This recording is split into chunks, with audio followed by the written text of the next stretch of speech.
জীবন কি কখনো অপ্রত্যাশিত ঘটনায় পূর্ণ হয়ে যায় না? কখনো কখনো কর্মক্ষেত্রে, বিদ্যালয় বা সমাজে কিছু লোক আমাদেরকে প্রতিদ্বন্দ্বী বা হুমকি হিসেবে দেখে।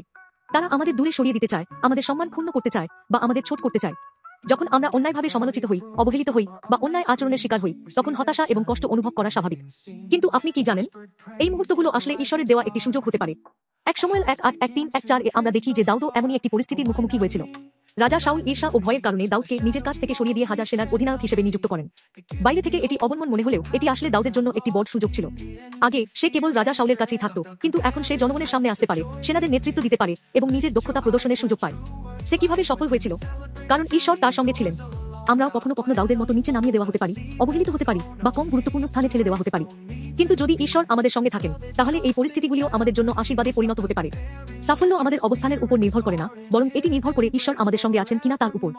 ঈশ্বর আমাদের জ্ঞান, শক্তি এবং নেতৃত্বের ক্ষমতা প্রদান করেন, যাতে আমরা যে কোনো চ্যালেঞ্জের সম্মুখীন হয়ে বিজয়ী হতে পারি। যীশু খ্রিস্ট এই সত্যের সর্বোত্তম উদাহরণ।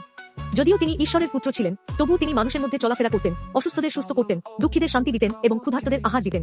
কিন্তু ধর্মীয় নেতারা তাকে প্রত্যাখ্যান করে ক্রুশবিদ্ধ করেছিল। কিন্তু সবচেয়ে বিস্ময়কর বিষয় হলো, যিশুর ক্রুশের মৃত্যু, যা সবচেয়ে বড় পরাজয় বলে মনে হয়েছিল, তা সমগ্র মানবজাতির মুক্তির পথ হয়ে উঠল। যা সবচেয়ে বড় পরাজয় বলে মনে হয়েছিল, সেটিই সবচেয়ে বড় বিজয় হয়ে উঠল।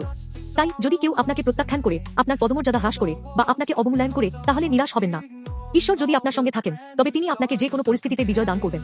সফলতা মানুষের মতামতের উপর নির্ভর করে না, বরং এটি নির্ভর করে আপনি ঈশ্বরের সঙ্গে চলছেন কিনা এবং তাঁর জ্ঞান অনুসরণ করছেন কিনা তার উপর। আপনি নিশ্চিত থাকুন যে যিশু আপনার সঙ্গে আছেন এবং তিনি আপনাকে সমস্ত চ্যালেঞ্জ অতিক্রম করার জন্য প্রয়োজনীয় শক্তি, জ্ঞান এবং নেতৃত্ব দান করবেন। আজ আমি প্রার্থনা করি যে ঈশ্বর আপনার জীবনে থাকুন এবং আপনার সমস্ত কাজে আপনাকে সফল করুন।